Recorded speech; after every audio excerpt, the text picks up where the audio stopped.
ఇగో గీ వార్త మనకు సంబంధించింది కాదు, పెద్ద పెద్దోళ్ళది. వాళ్ళ గొప్పతనం, వాళ్ళ పనితనం ముంగట మనం ఎంత, అసలు వాళ్ళ గురించి మాట్లాడేటోళ్ళమే కాదు మనం. వాళ్ళు ఏదనుకుంటే అదే చేస్తారు. దేశాన్ని ఎటు దిక్కు తిప్పాలనో వాళ్ళకి తెలిసినంతగా ఇంకెవ్వరికి తెలియదు. తెలివి బుద్ధి అనే పదాలు వీళ్ళని చూసే ఉట్టుంటాయి. గంత గొప్పల గురించి ఏదో తెలిసి తెలియకనో నేను మా వాళ్ళు ఏదన్నా తప్పు రాసుంటే మీకున్న పెద్ద మనసుతోని క్షమించగలరు. ఇగోండ్రి చెంపలు కూడా వేసుకుంటున్నా, సరేనా? గా తెలివి గల్లోళ్ళు మేధావులు ఎవలో కాదు, మన రాతగాళ్ళు. గప్పట్ల అసహనంతోని అవార్డులు ఇసేసిన వాళ్ళకు ఇప్పుడు ఫుల్లు సహనం వచ్చింది. పారేసిన అవార్డులను ఏర్కచ్చుకునేటంతా.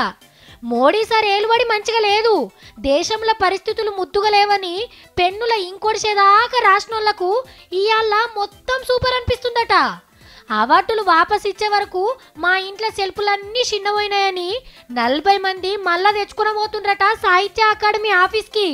మరి ఈ 3-4 నెలలల్లా ఏం మారినట్టు అనిపించిందో, ఏం బాగుపడ్డట్టు అనిపించిందో తెలియదు కానీ అవార్డుల మీద కుతిగుంజుతున్నట్టున్నది. ఇక మరి కడమోళ్లకు గీళ్ళని చూసినాకన్నైనా జ్ఞానోదయం కావాలే కదా. రామచంద్ర గుహ అనే గీ మేధావికి సెంటర్ సర్కారు మేధావులకు వ్యతిరేకంగా పనిచేస్తున్నట్టు అనిపిస్తుందట ఇంకా కూడా. అయితే సారు అవార్డులు వాపస్ ఇచ్చి మళ్ళా తీసుకుంటున్నోళ్ళని కలిసి గీ 3 నెలలల్లా ఏం మారిందో అడుగు సారు. గప్పుడు నీ అభిప్రాయం కూడా మారుతుండొచ్చు. ఇక మహారాష్ట్రలో కరువు ఎక్కువైంది, పంటలు ఎండిపోయినాయని రైతు రత్నాలు అవార్డులు వాపస్ ఇస్తుండ్రట.